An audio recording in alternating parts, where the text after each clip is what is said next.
Hey guys, MudChog159 here. Today I'm going to be doing a little airsoft sniper review. Today we've got a really awesome gun. I mean, I'm really impressed with it for such a low cost. Quiet sucks.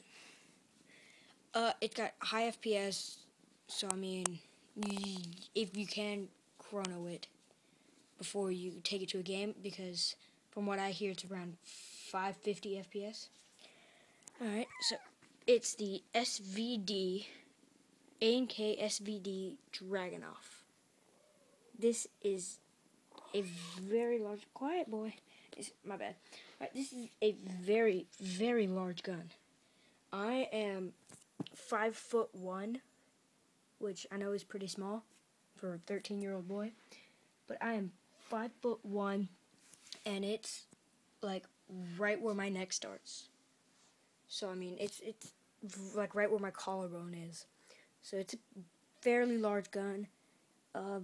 It's going to be pretty hard to hide if you're during a skirmish. I have only taken this into one battle, and it performed well better than I had expected it to. Alright, so let's get into this. Of course, starting from the back up. Alright. So, here at the back of the gun, you've got your sling mount, and the reason that I'm waiting on a sling, so I just use this little piece of paracord. The reason I didn't put it there is because the paracord wasn't long enough for me to be able to tie it up good. Alright, so it's got this sling mount right here. That sling mount. It's got a metal butt plate with two little nuts in it. So you could take that off, put, I guess, like a rubber butt plate if you wanted. Moving on up, you've got your skeletonized stock, so that makes it a little more lightweight. And, oh, hang on.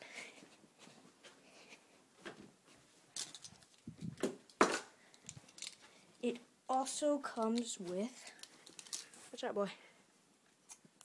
It also comes with this cheek rest, and what it is I believe it's some sort of leather with wood, screws, and like a little thing.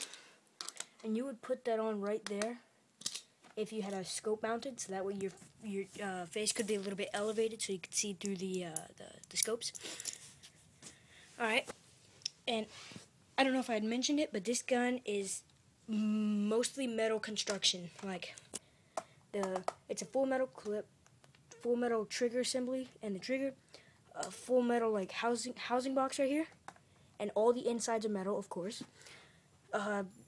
This is, I believe, ABS plastic. This is ABS plastic.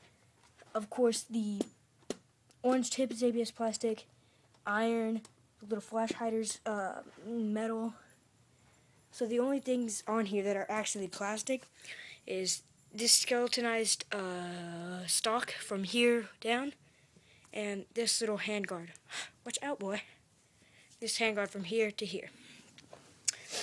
Alright, so, moving on up. The trigger, it's a fairly decent trigger pull. It's not like a hair trigger pull. So, yeah, it's good. All metal, again. Pretty nice trigger. Here we have the full metal mag. There is your mag release. Right there. And then your magazine. It is a mid-cap, and I believe you could purchase it with a high-cap mag, but I would not want that, as this is a sniper rifle, so you don't want to make it all that rattling. I believe it's a 64-round mid-cap mag, and down here there's like the disassembly thing. You press that down and slide. Hang on, guys. You slide the butt plate off like so, and then you could disassemble it from there.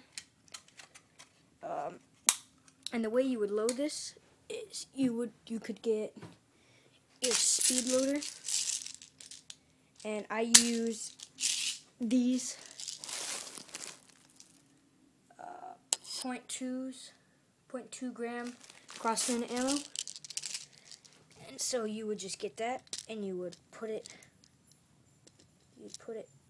in there, and, you know, just pump it a couple times until it stops.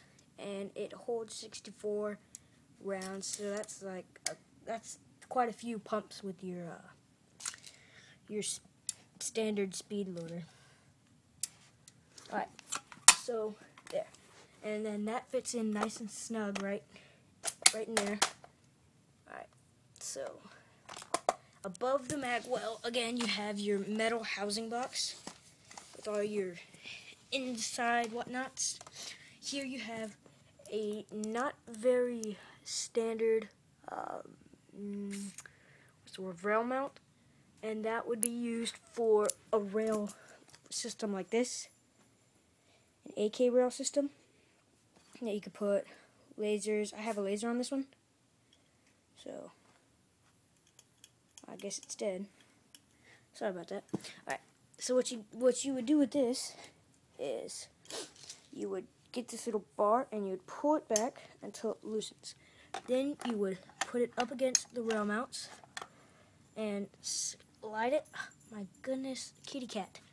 You would slide it until it's on there properly and it won't be going anywhere.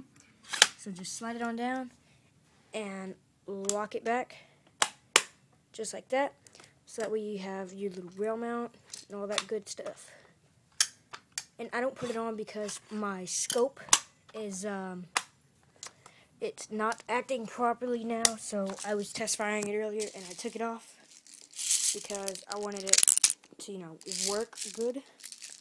So I just took that off. Iron sights. Next thing.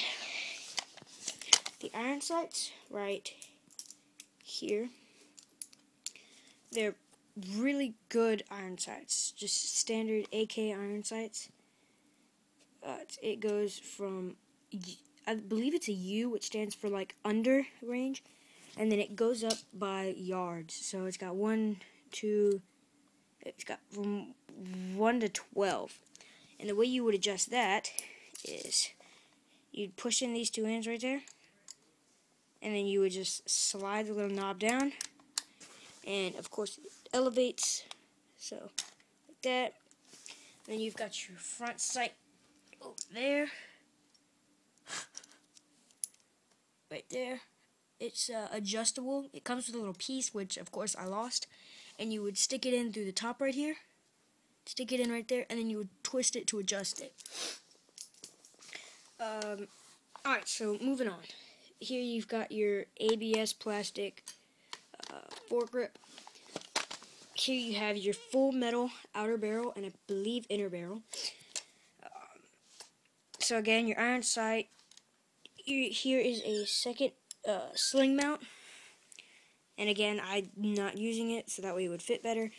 It's supposed to be like a gas chamber that's on normal AK style guns, but of course this one's non-functioning because it is a spring gun, if I have not mentioned that before.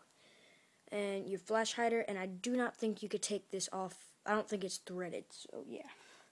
Alright, now let's get on a little bit into the internals. So the way, oh, not quite yet. Here's your I'm sorry guys, your charging handle thingy. And the reason that this gun packs such a big punch is that it uses, I believe, an M50 spring. So this is the pre-upgraded version. This is, I'm pretty sure it's an M50 spring. Correct me if I'm wrong about that.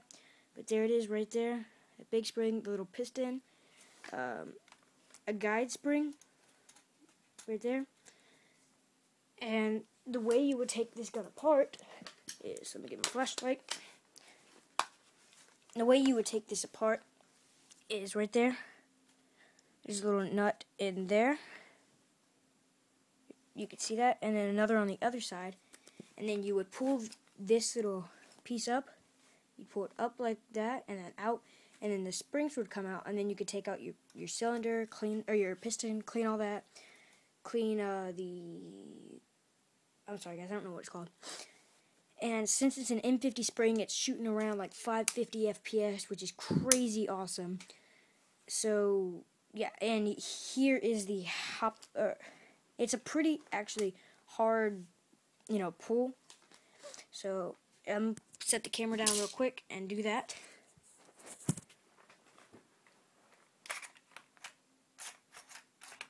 Oh, safety's on. Oh, I think I forgot to mention that. I don't know. Just in case, here's your safety. It's this little ball right here. And I don't know if you can see it moving up. I hope you can. That right there. So when it's up, it's safe. And when it's down, and this piece is on, you will be able to see the blue a piece of the blue piston. All right, so there it is cocked. And the way to get to your hop-up unit is you would pull this back, and it's right there, the middle screw thing. And it's a pretty small Allen key, so yeah. And I don't remember if it comes with it because, again, I've had this gun for quite some time now. So yeah. One more thing.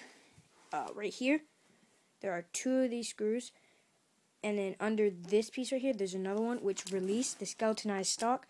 So I believe, I'm not sure about this, but I believe if you could find a stock that has the same holes, then you can replace it, which I'm sure you could. And I think if you could use like a normal A&K mag, but I don't know. I have not tried it, so don't rely on me for that information. Alright, so the gun itself did not come with bipod or stock, or not stock, my bad, a bipod or scope. So I have this little, this piece right here is like a barrel mount, where you could put on like flashlights and lasers. I'm sorry about the kittens. My cat just had babies, so yeah, we're trying to get rid of them actually, except for that one. That one's mine. Okay, so then it's got this little bipod. It's not the biggest thing, but I mean, it's functional. And to put it down, you just pull it down like that, and it would swivel back. Alright guys, that is the end of my review. Tell me what you guys think. I really honestly would recommend this gun to any airsoft player out there. It is an amazing sniper rifle. For the price, which if I have not mentioned, it is around $120. I got mine for, I believe, $111. So that was a good deal right there. Oh, and I don't know if I said this again, but it's a pretty heavy gun, like from the ground up. It's that big, and honestly, it's like right here to me. It's like right there, like right at my collarbone. It's a good gun. I suggest you go pick one up right now. I got this off of Amazon.com, but I know you can find them at Airsoft GI, Airsoft Station, Airsplat. So yeah, comment, rate, subscribe. Tell me what you guys think. This is Mudchild159 signing off.